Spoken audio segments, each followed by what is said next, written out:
Welcome to BCom second year student, semester 4th, Shivaji University, Kolhapur.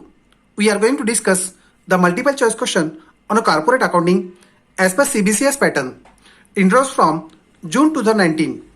Units are covered: profit loss prior to and after incorporation, valuation of shares, accounting for liquidation of limited company, store accounting with practical using tally. Question first. A limited company comes into existence from the date of issue of die dash. Options are given: certificate of registration, certificate of incorporation, certificate of commencement of business. Here, incorporation and registration are the same one. A and B are correct one. Therefore, option D is correct one. Question second. Sometimes a company is formed to take over existing business of partnership firm or limited company before getting a die dash. Options are given: certificate of registration, certificate of incorporation, A or B, and a certificate of commencement of business. Here, registration and incorporation is the same one. Both are correct one. Therefore, option C is correct one. Question third.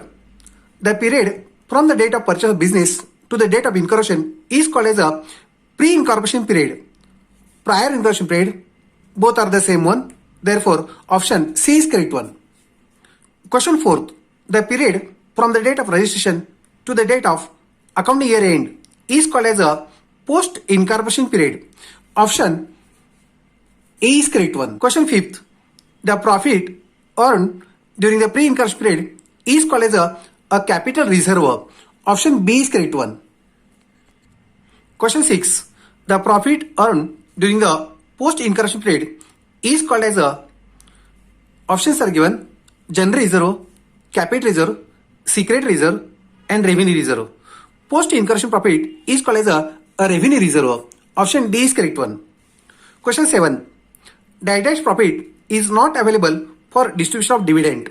Options are given: revenue reserve, undistributed profit, pre-incorporation profit, and post-incorporation profit. Here, pre-incorporation profit is not available for distribution of dividend. Therefore, option C is correct one. Question 8. The profit is available for distribution of dividend is a, options are given: a revenue reserve, undistributed profit, post-incorporation period, and all of the above. Here, a revenue reserve, undistributed profit, and post-incorporation profit is available for dividend purpose. Therefore, all of the above correct one. Option D is correct answer. Question 9. The proportion of period after incorporation and the period after incorporation up to the end of accounting year is called as a time ratio. Option A is correct one. Question 10. The proportion of sales prior to incorporation and sales after incorporation is called as a sales ratio. See in answers. Option C is correct one. Question 11. The expense of fixed nature and depending on the period is to be distributed in a die dash ratio. It is to be distributed in a time ratio. Option A is correct one. Question 12. The expense of variable nature and relating to the sales are to be distributed in a die dash ratio are distributed in a sales ratio. Option B is correct one. Question 13. Which of the following expense is not distributed in a time ratio? Options are given: salary, rent, depreciation, and carriage outward. Here, salary, rent, depreciation is on time ratio. Carriage outward is distributed on a sales ratio. Therefore, option D is correct one. Question 14. Which of the following expenses not distributed in a sales ratio? Options are given: commission, general expenses, traveling agent salary, discount. Option C, D, and A are distributed in sales ratio. Here, general expenses is not distributed in sales ratio. Therefore, option B is correct one. Question 15. Which of the following expenses is not apportioned direct to after incorporation period? Options are given: preliminary expenses, director fees, interest on damages, interest on mortgage loan. Option A, B, C are direct related to after incorporation period, but only interest on mortgage loan is based on the time ratio. Therefore, option D is correct one. Question 16. Interest on purchase consideration is to be distributed in a die dash ratio. It is to be distributed in a interest to vendor ratio. Option C is correct one. Question 17. Excess of credit side of the pre-incursion period column over the debit side is called as a capital reserve. Option A is correct one. Question 18. Excess of credit side of post-incursion period column is over the debit side is called as a revenue reserve. Here option C is correct one. Question 19. Profits prior to incursion can be used for the reason of. Options are given: to write up goodwill, to write down any assets which is overvalued, transfer to capital reserve, and all of the above. Here A, B, C are the correct answers. Therefore option D is all of the above is correct one answers. Question 20. Pre-incursion period loss can be dealt with. Options are given: debited to goodwill account, debited to newly opened suspense account, debited to loss prior to incursion account, and option D, any of the above. Here all of the answers correct one. Therefore option D is correct one. Any of the above is correct answers. Option D is correct. Question 21. A company is incorporated on 1st July 20. Running business is taken from 1st April 20. Total sales for the year ended on 31st March 21 are rupees 10,50,000. Pre-incursion period monthly sales is half of the monthly sales of the subsequent period. Distribute sales in 2 periods. The pre-incursion period is April to July. April to July, there are 3 months period. 3 months period is a pre-incursion period. Remaining portion 9 months is a post-incursion period. Now pre-incursion period monthly sales is half of the monthly sales of the subsequent period. Here say rupees 2 sales, then half of 2 it comes 1. Then total sales will come 3, here 18. This is a sales ratio. We simplified 3 1s are 3, 3 6 are 18. This is the sales ratio. We have to divide 10,50,000 sales in this one ratio. 1 upon 7, it comes 1,50,000 sales is the pre-incursion period. See in answers, pre-incursion period says 150. Option B is correct one. Question 22. A company limited was incorporated on 1st July 2020 to take over the running business of Messrs. Bharat Brothers as from 1st April 2020.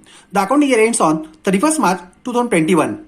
What is the time ratio? Now see, from 1st April to 1st July, April, May, June, it's a 3 months period. 3 months period is a pre-incursion period, and remaining portion up to March, it means a 9 months period. Now this is the time ratio. By simplifying, 3 1s are 3 and 3 3s are 9. This is the time ratio. See in answers, option A is correct one.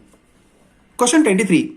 Gopal Limited was incorporated on 1st May 2020 to take over the running business of Messrs. Govind and Sons as from 1st January 20 and received a certificate for commencement of business on 1st June 2020.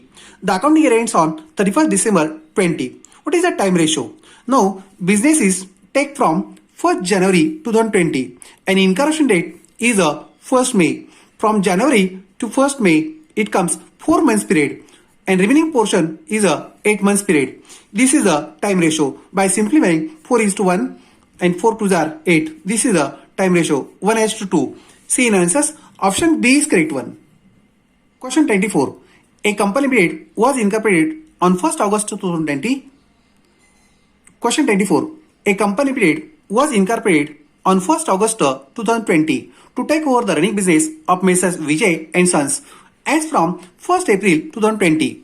The accounting year ends on 31st March 21. What is the time ratio? Now running business take from 1st April to August, April, May, June and July. There are 4 months period. 4 months period is a pre-incursion period and remaining period it's a 8 months period. By simplifying, 4 1s are 4 and 4 2s are 8. This is the time ratio. See in answers, option B is correct one. C Limited was incorporated on 1st August 2020 to take over the running business of Messrs. Shyam Brothers as from 1st April 2020. The accounting period ends on 31st December 20. What is the time ratio? Here, from April 20 to 31st December 20, total period is only 9 months period. Now pre-incursion period from April to August, April, May, June and July. There are only 4 months period is a pre-incursion period and the remaining period is a 5 months period. There are total 9 months only. Therefore 4:5 is a time ratio. See in answers. Option A is correct one. Question 26. Pre-income period is a 3 months period. Post-income period is 9 months. It is ascertained that the sales for the second half year were twice the sales in the first half year. What is a sales ratio? We write the months as a 1, 2, 3, 4, 5, 6, 7, 8, 9, 10, 11 and 12. Pre-income period is a for 3 months period and remaining portion is a post-income period. The given information is the sales for the second half year were twice. Second half year is from July. This period sales is a twice. The sales is the first half year. First half year is first to 6 months period. Suppose sales of this post-income period is 12. We write a say or assume. Then half of this one sales will be pre-income period or first half year sales will be 6. Now there are 6 months. 6 months sales, 6 will be counted as a monthly sales will be 1, 1, 1, 1. Up to pre-income period, there are 3 months. 3 months period will be a 3 and this 3 months sales will be added in post-income period. Now here pre-income period sales will be 3 and post-income period sales will be a 15. This is the sales ratio. By simplifying, it comes 3 ones are 3, 3 fives are 15. 1:5 is the sales ratio. In answers, option C is correct one. The sales of prior period were 1/3 of the remaining period. What is the sales ratio? Now, prior period and a post period. Here, sales of the prior period is 1/3 of the remaining period. Remaining period means post-income period. Post-income period sales, suppose say, assume, then 1/3 of this one. 1/3 of this one, it comes a 1.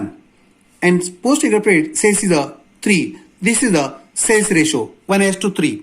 You may directly calculate as the sales prior period 1/3 of the remaining period. If the remaining period is given, you may directly write as a 1:3 ratio. See in answers, option A is correct one. Question 28. The prior period sales were 3/5 of the sales of the remaining period. Remaining period is given, you may direct write as a 3:5 ratio is sales ratio. See in answers, option C is correct one. Question 29. The sales of the prior period were 2/3 of the sales for the remaining period. Remaining period given, you need write as a 2:3 ratio. See in answers, option B is correct one. Question 30. The sales of the prior period were 2/5 of the total sales for the year. What is the sales ratio? Here ratio is given 2/5 of total sales, not of the remaining period. Total sales for the year is given. We have to assume total sales of the year, say it is a 5. It is assumption. We say that out of this 2/5 of 5 is a pre-incursion sales. 5 will be cancelled, remains 2. 5 minus 2, it's remain 3 is a post-incursion sales. 5 minus 2 is post-incursion sales. The ratio will be 2:3. This is a sales ratio.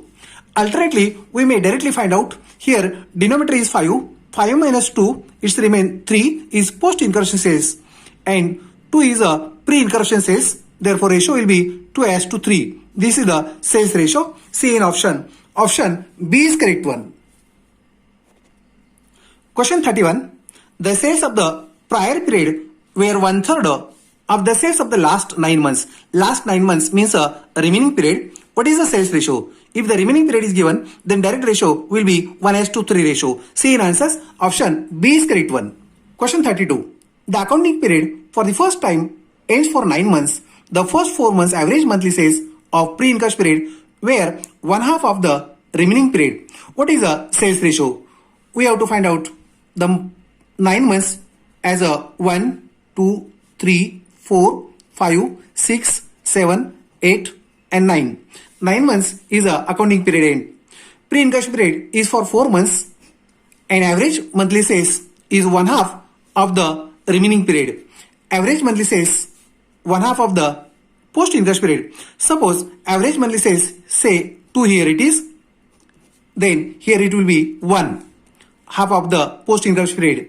Here months are 4, we have to multiply 4 into 1, 4. Here months are 5, we have to multiply by 5, 5 into 2, 10. This is the ratio 4 as to 10. Again we have to simplify 2 to are 4, 2 5s are 10. This is the sales ratio. See in answers, option A is correct one. Question 33. Total turnover for the year rupees 8 lakhs and that for the period after incorporation was rupees 5 lakhs. What is the sales ratio? After incorporated 5 lakhs, it means 8 minus 5, it's a 3 lakhs is a pre-incorporation period. 3 as to 5 is the sales ratio. See in answers, option C is correct one. Question 34. The average monthly sales for the prior period of the 2 months was half of the average monthly sales of the remaining period of the year. What is the sales ratio? We calculate here it is. The total months are 1, 2, 3, 4, 5, 6, 7, 8, 9, 10, 11 and 12. The pre-incorporation period is of 2 months and remaining period is of 10 months. The average monthly sales of the prior period is half of the remaining period. Suppose here average sales is a 2, then half of 2 it's a 1. But here 2 months are there, we have to multiply by 2, 2 into 1 is a 2. Here total months are 10, we have to multiply 10, 10 into 2 it's a 20.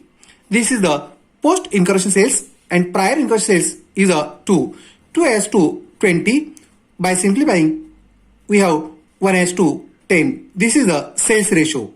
See in answers, 1 as to 10. Option B is correct one. Question 35. Total turnover for the year ending 31st March 21 was rupees 5 lakhs, out of which sales of rupees 2 lakhs were up to incorporation period. What is the sales ratio? Pre-incorporation sales is rupees 2 lakhs.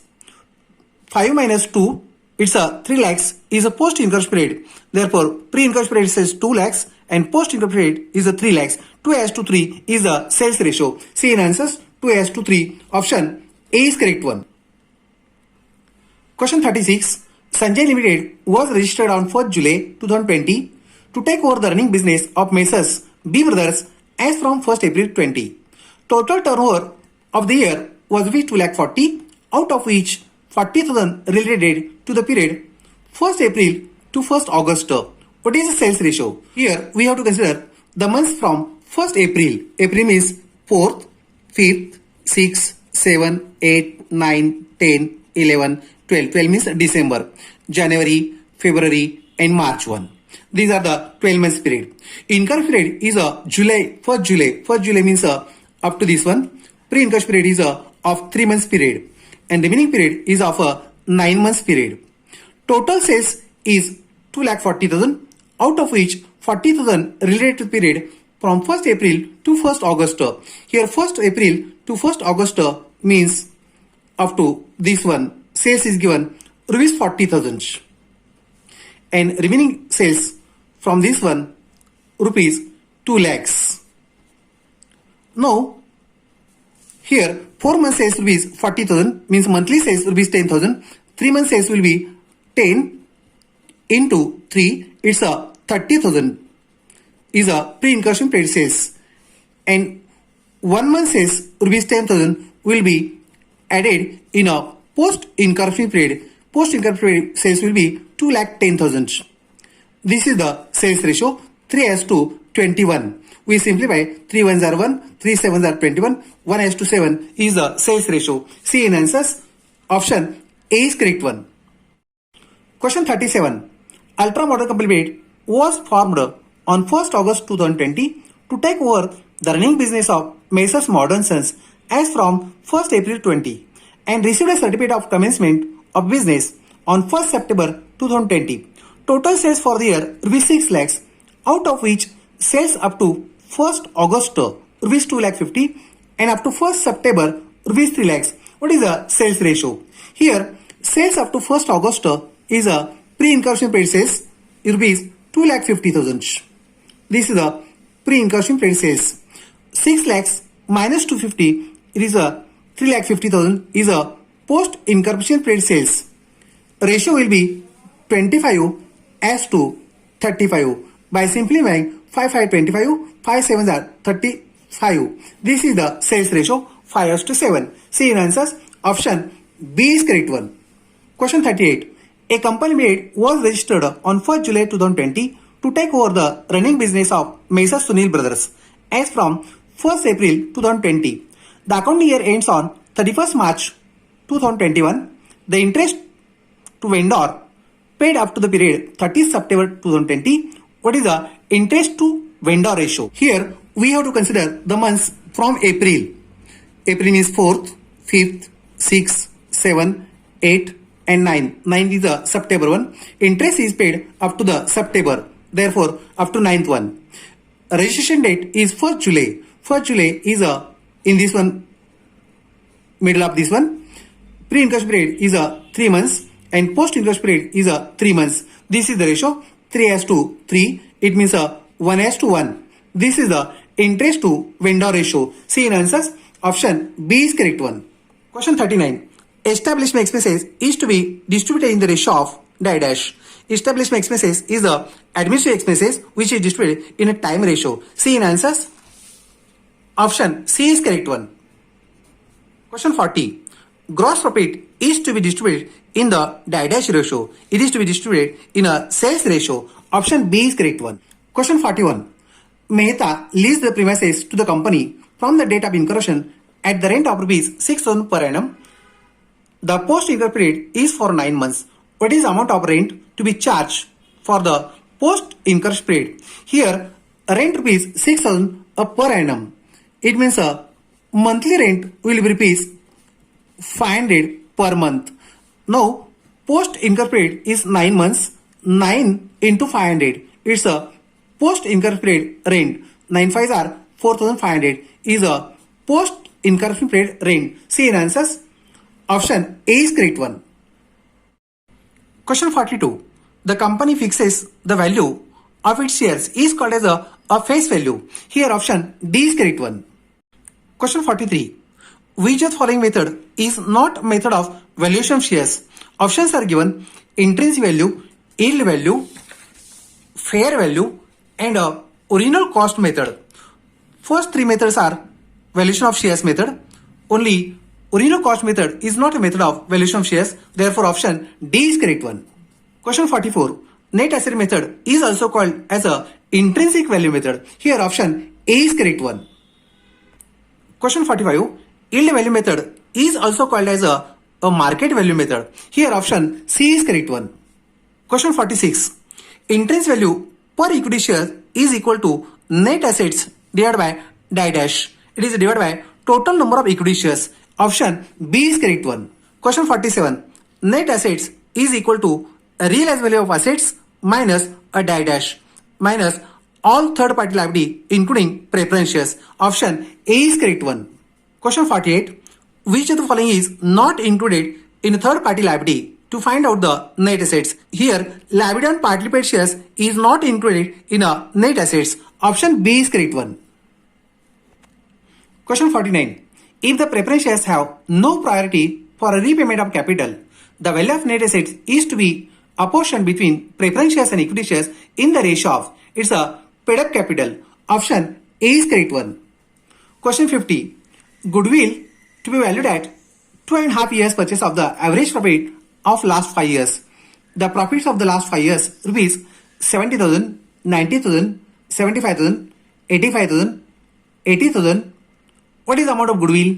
Here we have to make the total of a profit of last 5 years. We make the totals. Here last 3 digits. Fourth item is a 5 plus 5, 10. Carry 1. 7 plus 1, 8. 8 plus 9, 17. 17 plus 7, 24. 24 plus 8, 32. 32 plus 8, 40. It's a 4 lakhs is total.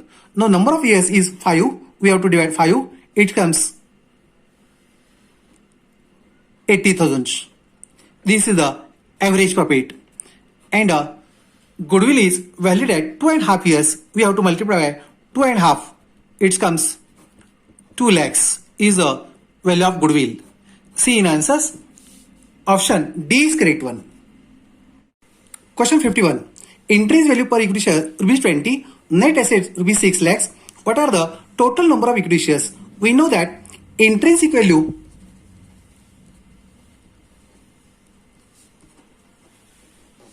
is equal to net assets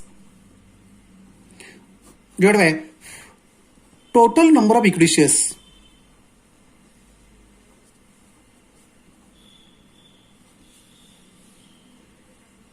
Just put in the values. Intrinsic value rupees 20, net assets rupees 6 lakhs divided by total number of equity shares. By transferring total number of equity shares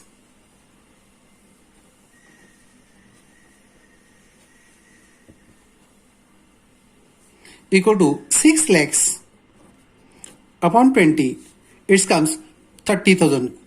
This is the answers. C in option. Option C is correct one. Question 52. Amounts available to equity shareholders rupees 2,53,000. Total number of equity shares 10,000. What is the intrinsic value per equity shares? Intrinsic value per equity shares is a amounts available divided by number of equity shares.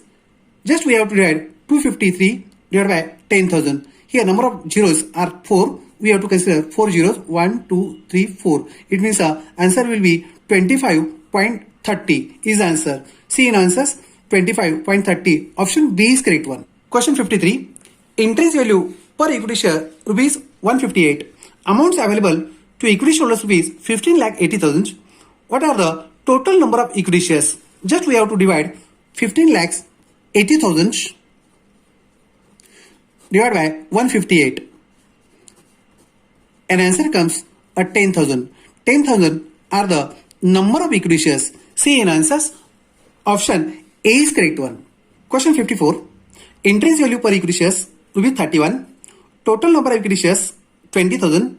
What are the amounts available to equity shareholders? Here just we have to multiply by 20,000 into 31. An answer comes 6 lakhs 20,000 is the amount available to equity shareholders. See in answers. Option C is correct one. Question 55. NRR means a normal rate of return. Here option B is correct one. These are the multiple choice questions. Remaining question will continue on next part. Okay, thank you.